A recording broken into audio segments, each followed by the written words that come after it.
Amigo y amiga que me escuchas, te damos la bienvenida nuevamente a Púlpito Reformado, la voz de la Reforma Protestante en Puerto Rico, la voz oficial de la Iglesia Presbiteriana Reformada en San Juan. Te habla el reverendo Carlos Curmoya y te invitamos a que te quedes con nosotros en la próxima hora para que escuches palabra de Dios, la palabra que no se equivoca, la palabra que no vuelve atrás vacía, esa palabra que como espada de dos filos penetra hasta lo más profundo del corazón del hombre y la mujer. En esta noche hermosa en San Juan de Puerto Rico vamos a tener el tema la gracia salvífica de Dios. La gracia salvífica de Dios. Así que amigo y amiga que me escucha, busca tu Biblia, la palabra de Dios, la única regla de fe y conducta para discutir este tema tan interesante. Me acompaña el anciano gobernante, el hermano Ángel Carrasquillo. Buenas noches, hermanos, y que el Señor les continúe bendiciendo. Amén. Y te invitamos para que busques la palabra de Dios en Romanos, capítulo 3, versículos del 21 al 24. Romanos 3, versículos del 21 al 24. Dice así la palabra del Señor. Pero ahora, aparte de la ley, se ha manifestado la justicia de Dios, testificada por la ley y por los profetas. La justicia de Dios por medio de la fe en Jesucristo, para todos los que creen en Él, porque no hay diferencia, por cuanto todos pecaron y están destituidos de la gloria de Dios, siendo justificados gratuitamente por su gracia, mediante la redención que es en Cristo Jesús. Amén. Damos gracias al Señor por esa palabra y damos gracias al Señor por la gracia. Un tema importantísimo, vital en la vida de cualquier creyente.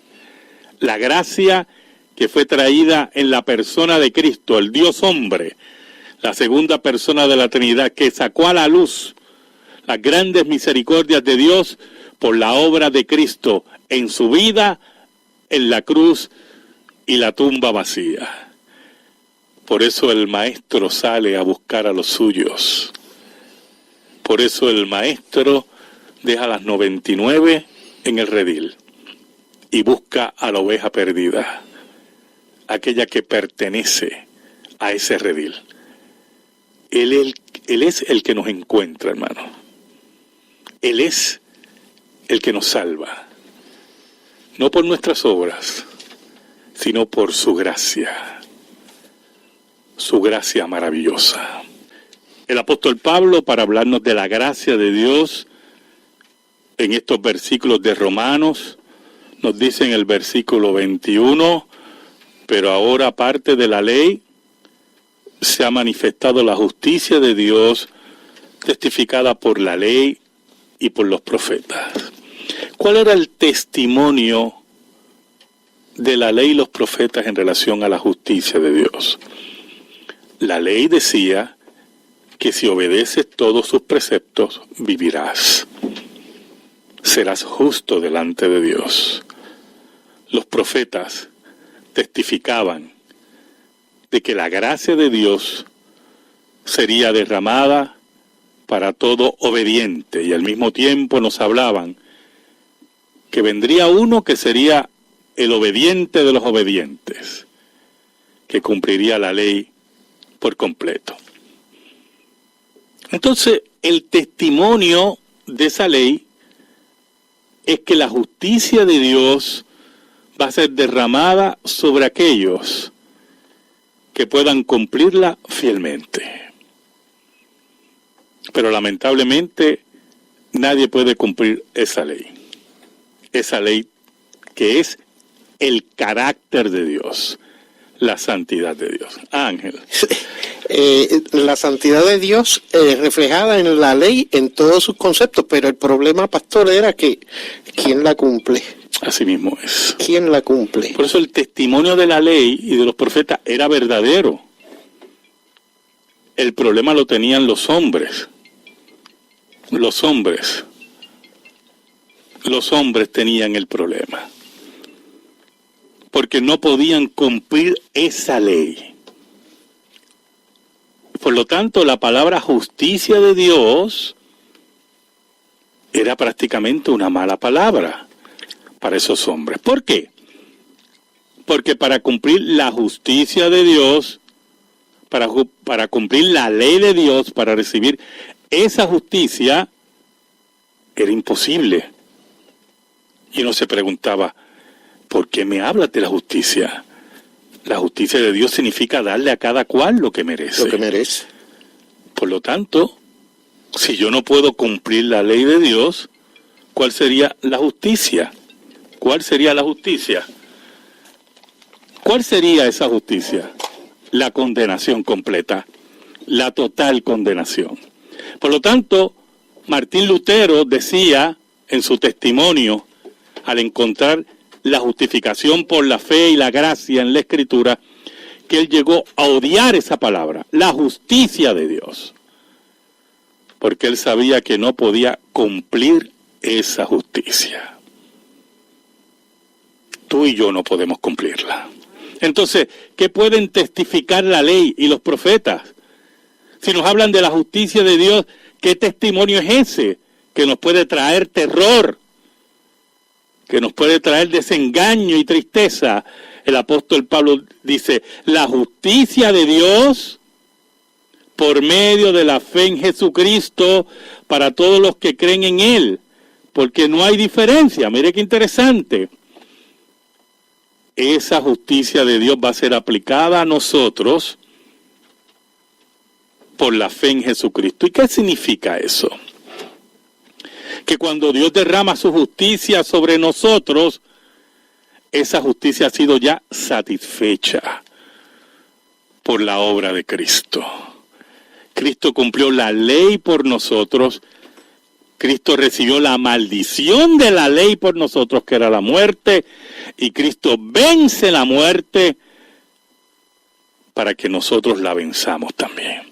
Por lo tanto, ya la palabra justicia de Dios, las palabras, la frase justicia de Dios, ya no es extraña, ya no nos hiere, ya no nos intimida, porque sabemos que la justicia de Dios ha sido satisfecha en la persona de Cristo. Ahora, escucha lo siguiente. La justicia aplicable, la aplicabilidad de esa justicia a nuestra cuenta ocurre en el tiempo y en el espacio cuando por medio del Espíritu Santo tú reconoces que eres un pecador, que has ofendido a Dios y crees en la provisión que ha hecho Cristo por ti. Solamente la provisión de Cristo, 100% la obra de Cristo. No puedes mezclar tus obras con la sangre del Maestro, como dice un poema. Mezclar tus obras con la sangre del Maestro es adulterar la obra de Dios. Porque tú nunca podrás cumplir la ley de Dios perfectamente.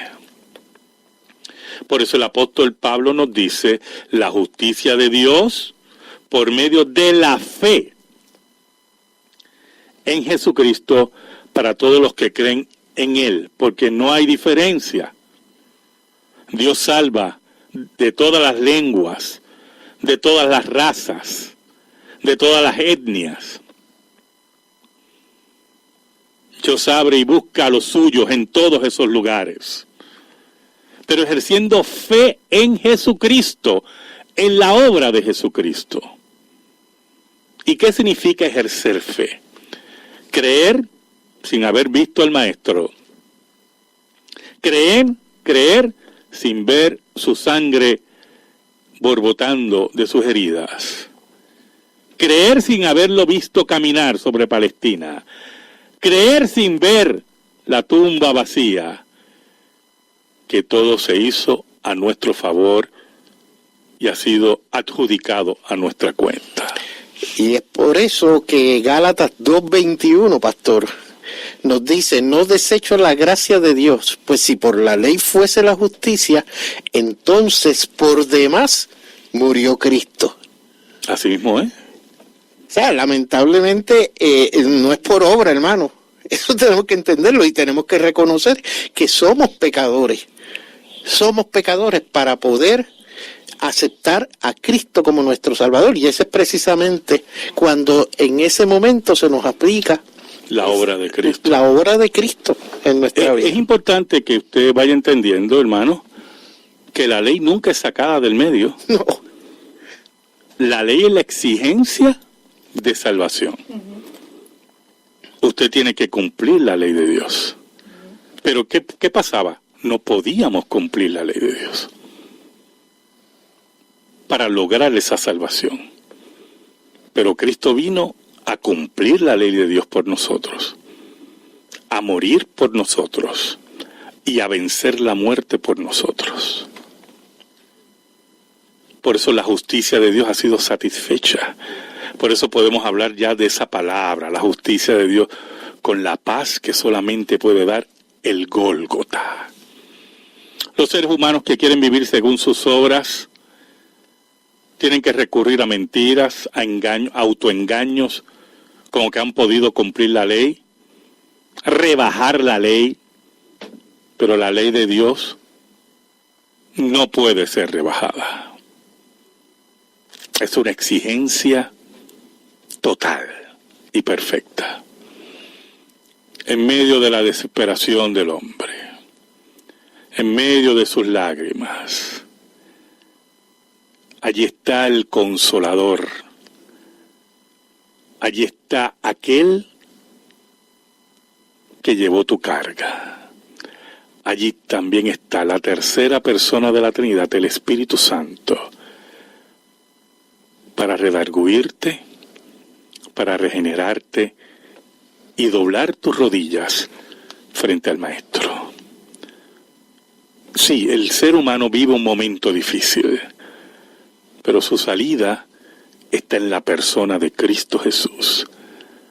Vamos a pasar a nuestra sección de la noticia religiosa, una noticia no muy agradable en medio, ¿verdad?, de este oasis de la gracia de Dios, pero muy pertinente porque tenemos que estar siempre alerta.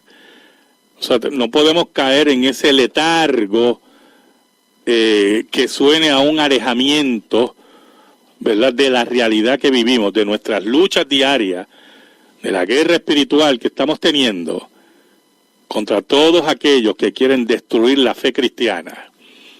Estar atentos, sabiendo que el día está todavía, pero vendrá la noche. Y cuando llegue ese día, sería el día del lloro y el crujir de dientes. Pero aquellos que han rendido sus vidas a Jesús, resplandecerán como la mañana. Así que vamos a pasar a la noticia religiosa con el hermano Ángel Carrasquillo. Está cargada la noticia hoy. Ex alto cargo vaticano acusa al Papa de encubrir abusos. En una carta pública, mientras el Papa asiste en Dublín al Encuentro Mundial de Familias, donde llamó crímenes repugnantes, una cita, los abusos sexuales del clero en Irlanda, y admitió el fracaso de la Iglesia Católica. El ex embajador del Vaticano en Estados Unidos, Carlos María Vigano, de 77 años, ha pedido, oigan esto, la renuncia del Papa Francisco al asegurar que conocía desde junio del 2013 las acusaciones de abusos sexuales sobre el cardenal Theodore McCarrick, quien fue sancionado en junio pasado por el pontífice.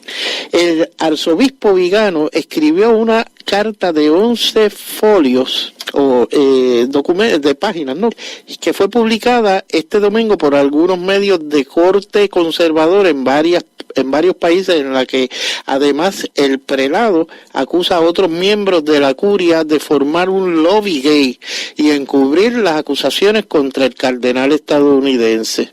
La carta se basa en acusaciones personales y el prelado no aporta ninguna documentación o prueba de estas. El ex embajador vaticano escribe que Francisco conoció el caso el 23 de junio del 2013 porque él mismo se lo comunicó y siguió encubriendo al cardenal ex arzobispo de Washington, McCarrick. El pasado junio, McCarrick, de 88 años, fue apartado del colegio cardenalicio y el Papa argentino dispuso su suspensión en el ejercicio de cualquier ministerio público, así como la obligación de que permanezca en una casa que le será asignada para una vida de oración y penitencia. Vigano explica que en 2013 fue el mismo pontífice quien le preguntó ¿cómo es el cardenal McCarrick? Y que el nuncio le informó de que corrompía a generaciones de seminaristas y sacerdotes, y el Papa Benedicto XVI le ordenó retirarse a una vida de oración y penitencia.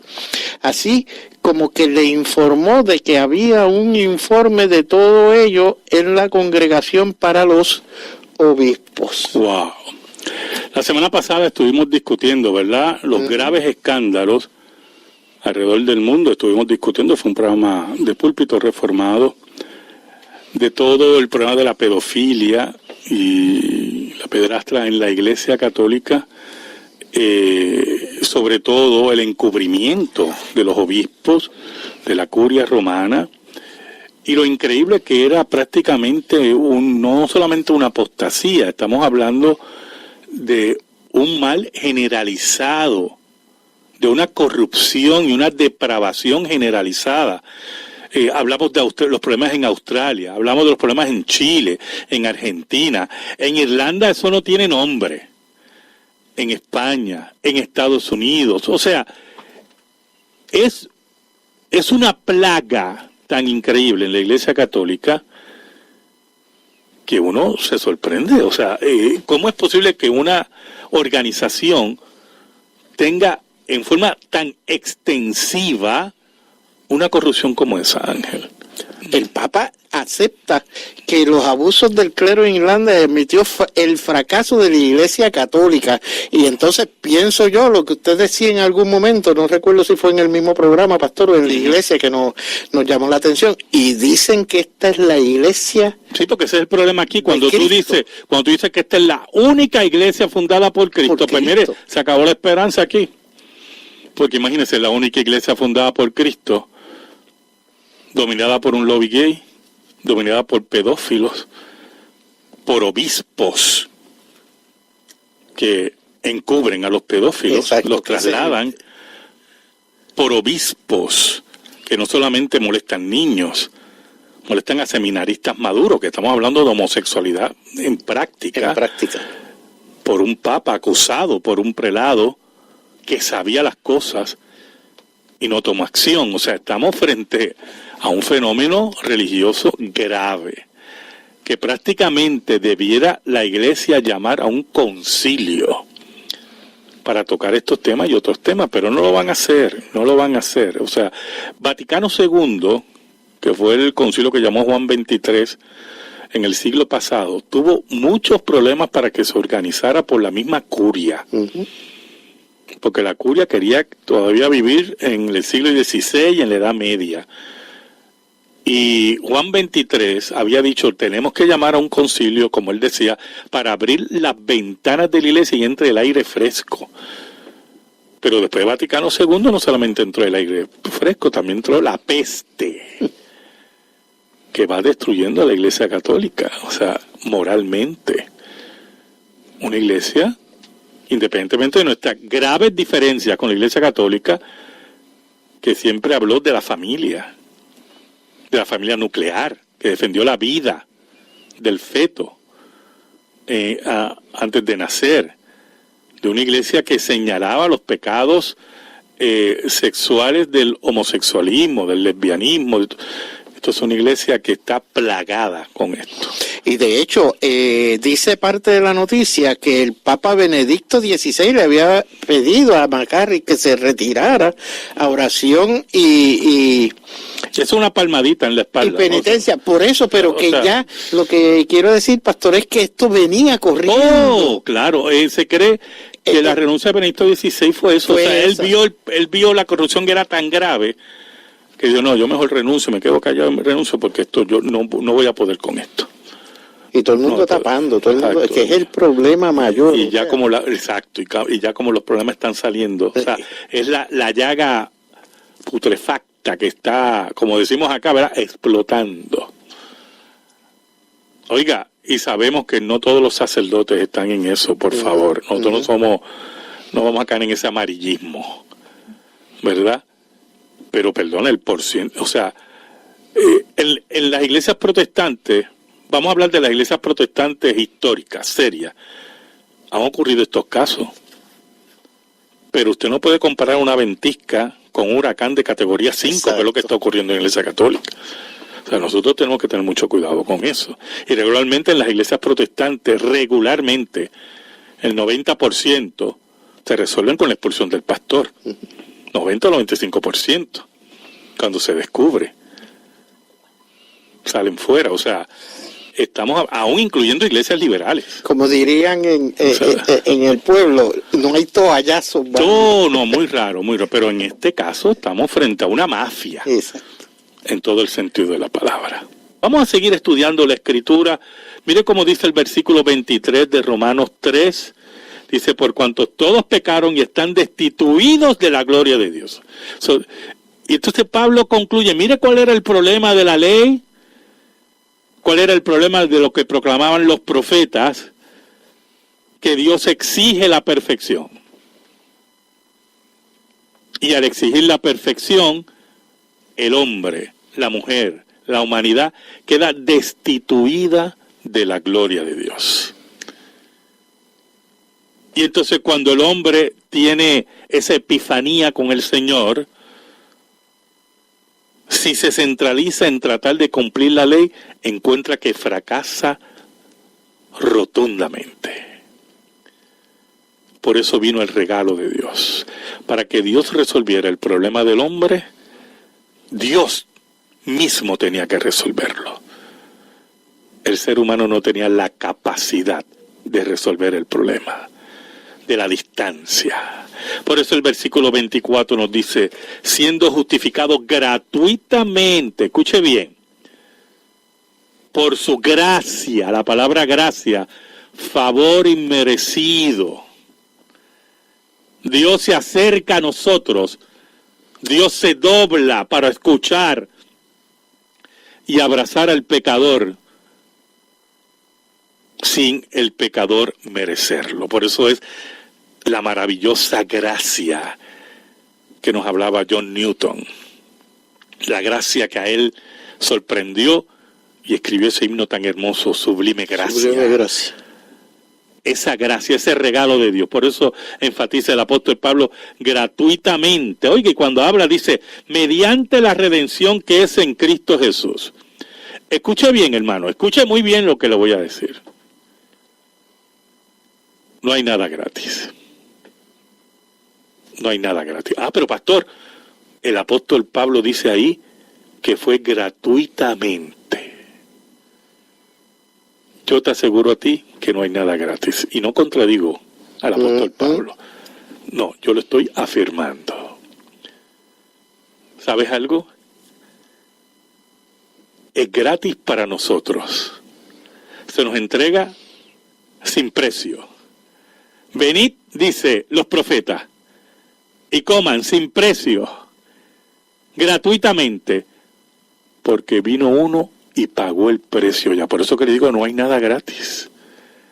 El perdón de Dios y la gracia de Dios que hemos recibido fue porque el Dios verdadero se hace hombre en la persona de Cristo y paga la deuda. Paga la deuda. Mire, hermanos, no hay nada gratis en la vida. No hay nada gratis. Nosotros tenemos que entender que aun cuando usted compra un perfume en las grandes tiendas y le dicen, te regalamos una sombrilla o yo no sé qué, eso está en el precio del perfume. No se crea que es gratis. Está incluido. Alguien pagó por eso. No hay nada gratis, hermano. Nada. Aún nuestra salvación costó la vida del Hijo de Dios. Y ahora se nos entrega, como dice el apóstol Pablo, gratuitamente.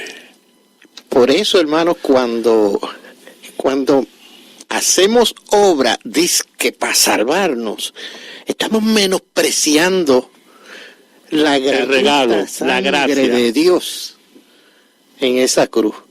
sea, es como si obviáramos, eso no importa, yo tengo que hacer algo para salvarme. Así mismo es. Y eso no es así. Y eso no es así.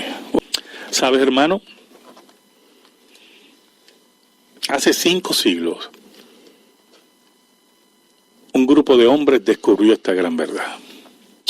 O vamos a ponerlo de este punto de vista, redescubrió esta gran verdad. La verdad que el apóstol Pablo encontró en Cristo Jesús. La verdad que hombres y mujeres descubrieron en la predicación del Evangelio y estuvieron dispuestos a morir en las fauces de los leones, a morir crucificados, a morir quemados. La verdad que posteriormente redescubrió San Agustín y lo hizo cambiar de su vida licenciosa para moverse a los pies de Cristo. Esa gran verdad, hace 5 siglos, un grupo de hombres la redescubrió en el Evangelio de Cristo. La redescubrió Martín Lutero, encerrado en un monasterio, autocastigándose, pasando ayunos interminables, totalmente agobiado en su conciencia y en su mente por sus pecados, buscando el favor de Dios que solamente encontró en Cristo Jesús, y entendió que su vida monástica era nada al lado de la gracia de Dios. La redescubrió Juan Calvino, un hombre de alta alcurnia, un humanista, un hombre de estudios profundos, abogado, estudioso también de teología, un hombre que no encontró la paz en ninguno de esos disciplinas y tampoco en la clase social donde había nacido. Solamente la encontró en la persona de Jesús. Y Martín Lutero y Juan Calvino estuvieron dispuestos a dar su vida. Le encontraron predicadores ambulantes, como Julianillo Hernández en España. Era una persona que iba vendiendo artículos por las ciudades de España, por los pueblos de España, artículos usados, lo que llamamos en Puerto Rico un antiguo quincallero, un buhonero. Era un hombre de menuda estatura, tenía una joroba, iba de pueblo en pueblo, y un día llegó a sus manos la palabra de Dios, un Nuevo Testamento. Y cuando leyó por primera vez la palabra de Dios, encontró la perla de gran precio, encontró el tesoro de Dios en la persona de Cristo Jesús. Ya no le importó su pequeña estatura, su fragilidad, su condición de espalda, ya no le importó nada. Él había encontrado la paz que el mundo ni la falsa religión le había dado. Y Julianillo Hernández se movió por España, cubierto por la venta de artículos, iba pueblo por pueblo, dejando Nuevos Testamentos y hablando del gran tesoro que había encontrado en la persona de Cristo. Un día fue traicionado y la Inquisición asesina, la Inquisición cegata, los inútiles criminales que dirigían esa institución lo arrestaron y lo llevaron a las torturas, que significaba pertenecer al camino, a la vida de Jesús. Y por 3 años fue torturado, fue maltratado, fue herido, para que delatara a sus amigos.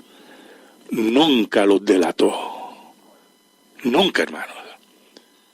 Era increíble su fe.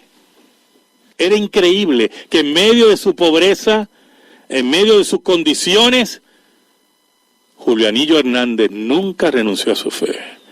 Y hasta se creó un estribillo que decía que cuando salía de las torturas decía: vencidos van los monjes, vencidos van los monjes, vencidos van los lobos, vencidos van los lobos. La Inquisición se cansó de Julianillo Hernández y decidió quemarlo en la hoguera. Y allí en la hoguera, allí frente a la muerte y las llamas de los asesinos de la Inquisición, aún allí testificaba de Cristo a sus hermanos. Porque un día encontró la gracia de Dios. Hace 5 siglos, esos hombres, esas mujeres que entregaron su vida por Jesús, cambiaron al mundo, cambiaron la sociedad occidental, trajeron la libertad desde el punto de vista político y la libertad desde el punto de vista espiritual. Porque un día encontraron a Jesús y su gracia. Yo te invito en esta noche para que conozcas esa gracia que cambió el mundo, para que conozcas la gracia que tocó la vida de Pablo, de Pedro, de los apóstoles, de los mártires de la iglesia. Yo te invito en esta hora. Escríbenos: Púlpito Reformado, P.O. Box 363864, San Juan, Puerto Rico 00936. Púlpito Reformado, P.O. Box 363864, San Juan, Puerto Rico 00936. Si te interesa que este programa de radio se mantenga en el aire, puedes enviar tu ofrenda a nombre de la Iglesia Presbiteriana Reformada a la misma dirección. Púlpito Reformado, P.O. Box 363864, San Juan, Puerto Rico 00936. Le pido al Señor que bendiga tu vida, que bendiga tu hogar y que la paz de Cristo, que sobrepuja todo entendimiento, esté sobre ti y los tuyos. Dios te bendiga ricamente. Amén.